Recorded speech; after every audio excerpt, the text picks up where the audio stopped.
자, 지금 시간이 2024년 8월 24일, 토요일이죠. 오전 1시 20분. 분석 기준으로는 23일이에요. 23일. 자, 증시가 마감을 했고요. 특이한 거, 주봉 종가 하락했어요. 네? 주봉 종가가 하락했습니다. 이게 가장 특이한 거예요. 그렇죠? 만약에 상승할 의도가 엄청나게 강했다면, 예?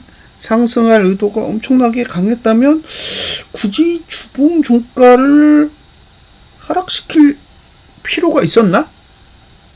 라는 거죠. 오히려 더 상승해서 올라가면 그만인데 보시다시피 종가가 하락했어요. 그래서 이게 종가가 하락하면 종가가 맨 아래로 내려가잖아요. 그러면 이제 351.52가 타겟이 됩니다. 여기가 타겟이에요. 그러니까 종가가 내리면 일로 간다는 거예요. 종가가 오르면 시간이 지체되겠죠. 지체. 예? 근데 지체는 되지만 해소는 안 되는 거예요. 여기를 이제 타겟으로 잡은 거예요. 자, 종가는 앞으로 3주 더 남았어요. 그러니까 앞으로 3주간 종가가 하락하면 351.52를 향해 갈 가능성이 높죠. 네, 이게 이번 주 들어서 이제 가장 특이한 흐름이고, 제가 오늘 보여드릴 내용 중에는 홍콩이랑 상해가 있어요. 그래서 그 두 개를 한번 보여드릴게요. 잘 보세요.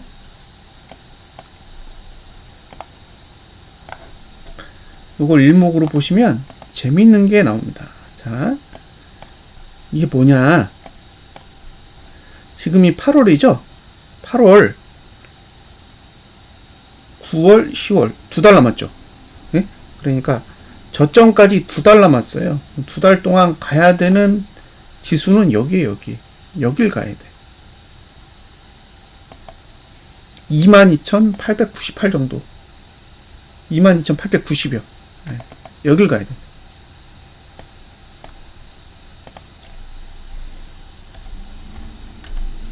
자, 여길 가야 되는 거예요. 네? 그러면 급등하겠죠. 급등. 네? 지금 상태에서 보면 그 항생지수는 급등을 해야 돼요. 왜? 올라가야 되는 폭이 굉장히 커요. 자, 이게 8월이잖아요.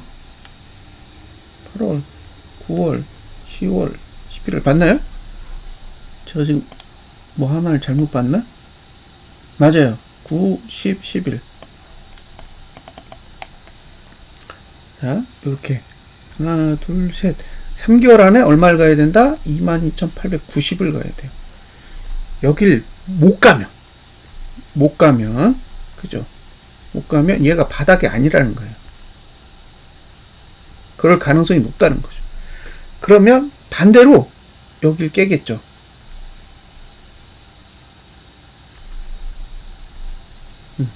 여길 깰 가능성이 높은 거예요.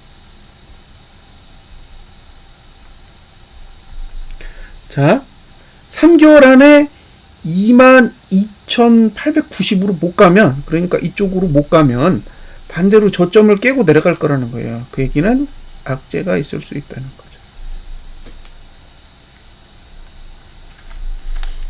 제가 주장하고 싶은 건 뭐냐면, 중국의 문제는 어쩌면 해결이 안 된 걸 수도 있다는 거예요.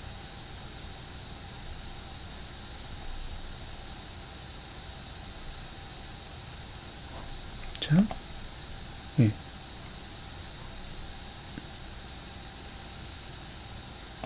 예, 이해되셨죠? 이건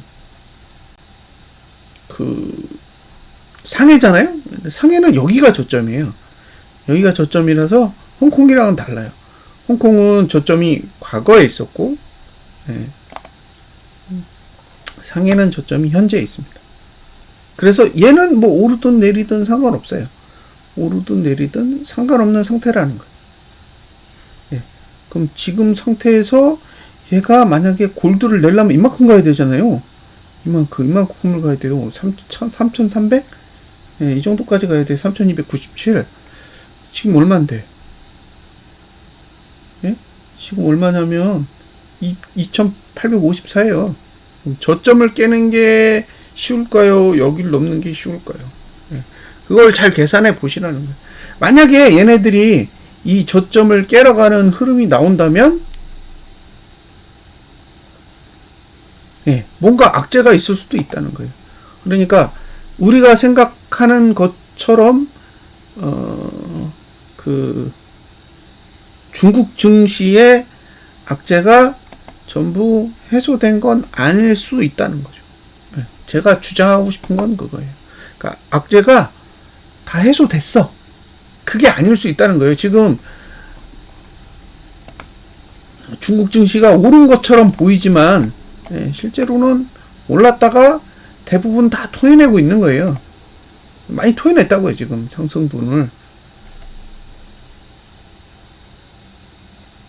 그래서 착실 수도 있다는 거예요. 예, 그냥 시간을 때우고 있는 거지 상승장이 온 상태가 아닐 수 있다라고 보는 거예요. 그러면 어느 순간 예, 중국의 악재도 드러날 수 있겠죠. 아니면 폭등하든가요.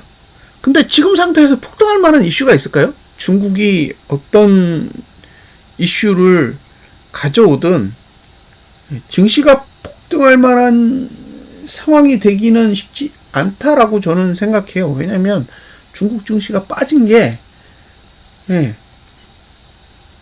사실 돈이 다 빠져나간 거잖아요. 예, 돈이 다 빠져나갔기 때문에 중국 증시를 끌어올릴 만한 자금이 있을까? 예, 국내 자금만을 가지고, 그러니까 항생이든 상해든 자국의 자금력만 가지고 예전에 그 상황까지 도달하기에는 저는 쉽지 않다라고 보기 때문에 결국에는 예, 지금 항생만 봐서는 아래다요. 예? 항생만 봐서는 아래라고 보는 거예요. 왜냐하면 얘를 깨는 게 여기 가는 것보다 더 쉬워 보여요. 제 판단에는. 그래서 아직 중국의 악재는 남아있다라고 보는 거죠. 중국의 악재가 남아있다라는 건 우리나라에게는 안 좋은 거잖아요.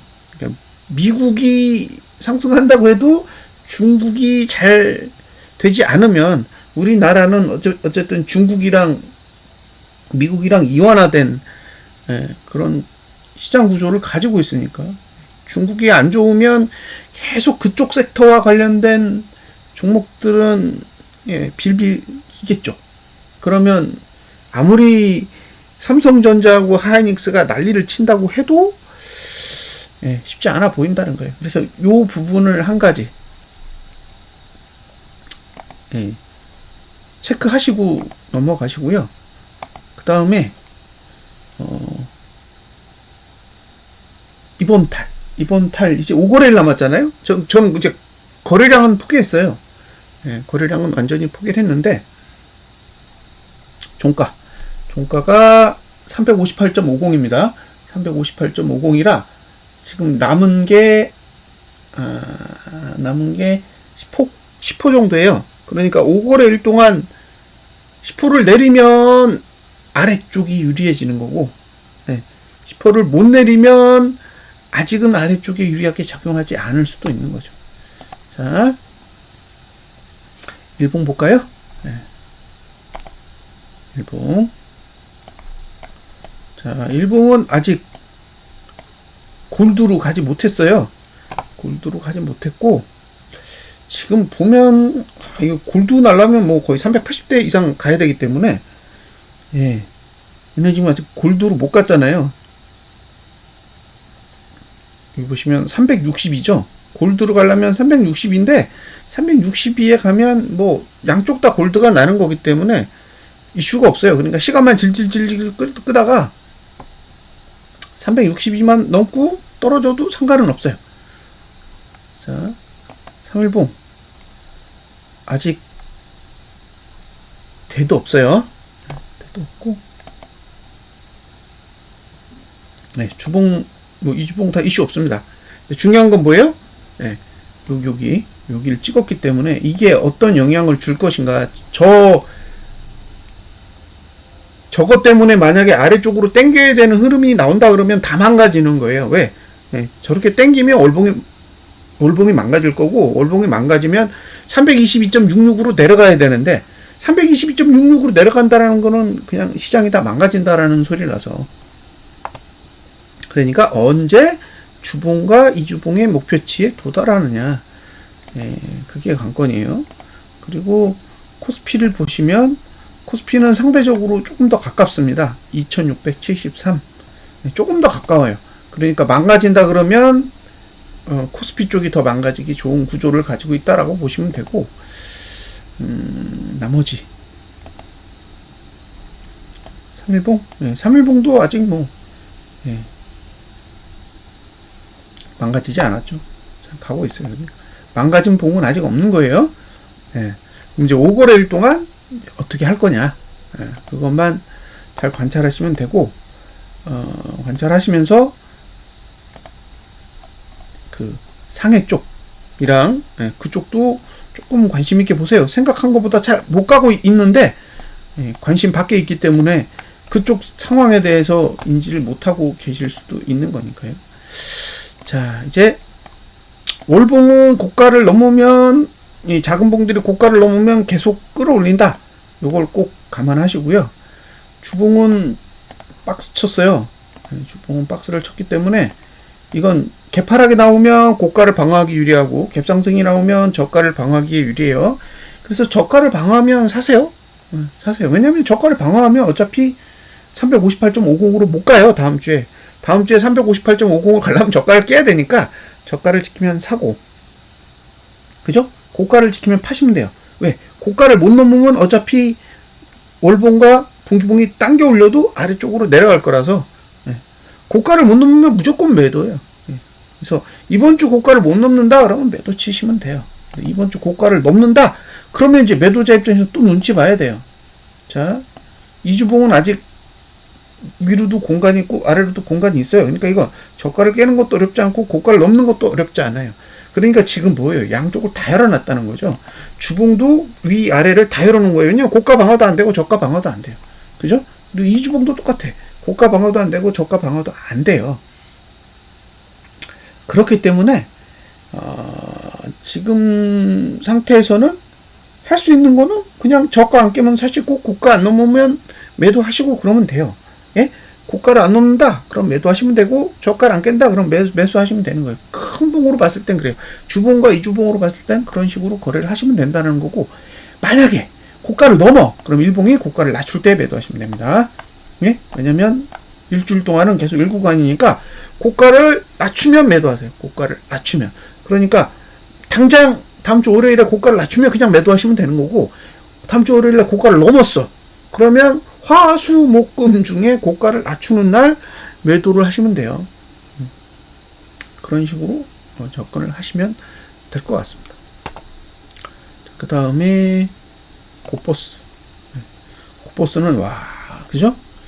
이 미친 짓, 이 윗꼬리가 정말 사악할 정도예요. 여긴 종가도 하락했습니다. 종가도 하락했어요. 상승한 게 아니에요. 그럼 이주봉도 똑같겠죠. 이주봉도 안 좋겠죠. 이주봉도 안 좋아요. 그래서 요거를 이주봉으로 보면 어떻게 되느냐, 이렇게 돼 있어요. 저가 방어가 안 되죠. 예?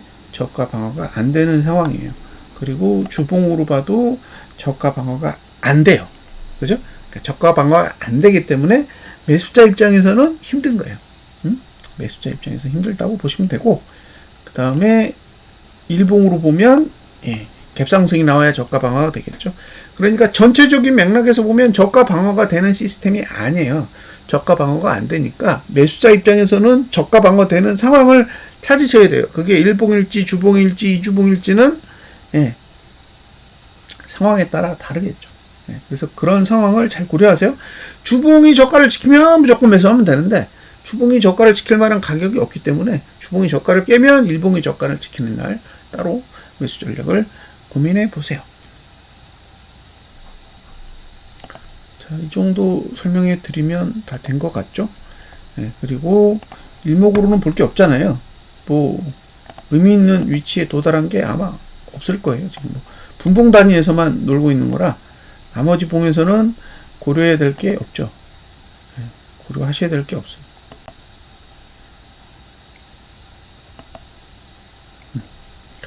그리고 계속 말씀드리지만 이걸로 보지 말고 인버스로 보여드리면 더 확실하겠죠. 자,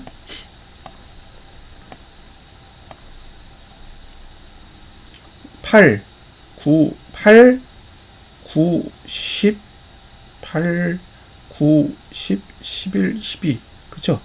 12까지 가야 되는 금액이 여기란 말이에요. 여기. 4,650원. 예? 4,650원을 넘으면 목표가가 어디냐? 여기죠. 예? 6,490원이 되는. 그러니까 여길 가느냐 마느냐예요. 이 싸움은. 여길 가느냐 마느냐의 싸움이에요. 자, 이 주봉은 안 찍었죠. 예? 4,650원을 안 찍었다. 근데 주봉은 찍었죠. 예? 주봉은 찍었잖아요. 그러니까 시간이 가면 갈수록 목표치가 낮아지는데 어쨌든 한 4,000원대까지, 4,500원대까지의 목표가는 계속 생기는 거예요. 그러니까 위기가 오면 굉장히 잘 반응할 거라는 거예요. 예? 왜? 얘는 여길 가야 되잖아. 그죠? 이 정도까지는 가야 되잖아요. 근데 이제 이게 만약에 이쪽으로 가서 이게 골드가 나면, 예? 여기서 골드가 나면 얘만 골드 내는 게 아니라 결국엔 주봉이 이제 이것 때문에 움직이게 되면 전반적으로 다 골드 내는 구조로 갈 거잖아요. 그 코스피 200 지수도 보시면 이주봉하고 주봉이 다 데드가 난 상태이기 때문에 걔네들을 다 데드 처리해야 되면 가야 되는 목표치가 꽤 크단 말이에요. 예. 그러면 이제 그런 상황에서 이게 전반적으로 얘도 이제 골드가 날 거고 만약에 위로 간다 그러면 예. 그런 상황이 될 거잖아요. 그러면 이게 이 가격이 4,650원이라는 가격이 그렇게 허무맹랑한 가격은 아닐 거라는 거예요. 그죠? 왜냐면 이 주봉은 그 가격보다 높아야 골드가 나잖아요. 그러니까 이 주봉을 골드 낸다라는 건 그 가격에 도달한다라는 거기 때문에 우리가 생각하는 것보다 충분히 가능한 가격일 수도 있다는 거예요. 근데 중요한 게 뭐예요? 지수가 고가를 막아야 돼. 지금은 지수가 고가를 막지 않으면 내려갈 수 있는 방법이 없어요. 오히려 올라가지. 그러니까 항상 보셔야 될 게 고가를 낮춘다. 매도하려면 고가를 낮춘다라는 생각을 계속 가지고 보세요. 고가를 낮추지 않으면 할 얘기가 없어. 고가를 높이는데 뭐 하방 얘기를 하면 뭐예요. 근데 고가를 낮추면, 예? 고가를 낮추면 갈 수 있는 폭이 크겠죠. 근데 그게 일봉이 고가를 낮추면 하루 낮췄다가 그 다음날 올릴 수가 있잖아요. 그러니까 대응하기가 힘들어요. 왜? 하루 내렸다가 그 다음날 올리면 손절해야 되잖아요. 그러니까 오버나이트 할 수 있는 봉을 좀 고르셔야 돼요. 안 되면 한 3일봉이라도. 예? 예. 3일봉이라도 고가를 낮춰야 되는 거죠. 예? 3일봉이라도 고가를 낮추면 한 3일 정도로 대응해 볼 수 있는 거잖아요. 3일봉 가지고 이제 3일 대응했는데 많이 내렸어. 그러면 이제 들고 가면 되는데, 일봉은 그게 참 부족해요. 그래서 3일봉, 그 다음에 주봉, 한 2주봉 정도 단위에서 고가를 낮추는 봉이 나와야 조금 더 긴 호흡을 가지고 핸들링을 할 수가 있는데, 예, 일봉만 가지고 하려니까 속 터지는 거죠. 그러니까 이번 주 같은 경우엔 고가를 넘었잖아요. 그러니까 고가를 넘었기 때문에 오버나이트 하기가 너무 힘든 거예요. 예? 주봉이 고가를 넘어버리니까 일봉 가지고 고가 낮췄다 높였다 낮췄다 높였다 하면 손절했다가 다시 내리고 손절했다 다시 내리고 이런 짓이 된다는 거예요. 그래서 이왕이면 하방 전략을 가져가실 때는 한 3일봉이나 주봉 이상의 봉을 잘 고르셨으면 합니다. 근데 아직까지는 예, 주봉이 지금 올라가는 예, 시점에 있잖아요. 올라가는 시점에 있기 때문에 매도자 입장에서는 상당히 괴로워요. 그래서 그런 부분들은 어느 정도 감안을 하셨으면 좋겠고, 만약에 오늘 이제 미국 증시가 잘 끝나요. 미국 증시가 잘 끝나면 다음 주에 이번 주 고가를 넘을 수도 있잖아요. 그러면 매도자 입장에서는 네, 주봉이나 이주봉을 사용할 수가 없는 상황이 되니까 일봉을 네, 잘 보시고 접근을 하셔야 됩니다. 그리고 매수자는 네, 현재 저가 364죠? 364.01 여기가 깨지면 안 되는 거예요. 여기 깨지면 네, 더 아래 훨씬 더 아래까지 324.52까지 열리는 거니까 네, 매수자는 364가 붕괴되면 안 된다. 네, 그리고 매도자는 고가를 주봉의 고가를 넘지 않으면 뭐 얼마든지 매도할 수 있고 주봉의 고가를 넘으면 일봉이 고가를 넘지 않는 날을 잘 고르시면 될 것 같습니다. 그리고 상해 그다음에 항생지수 잘 관찰하세요. 자, 주말 잘 보내세요. 감사합니다.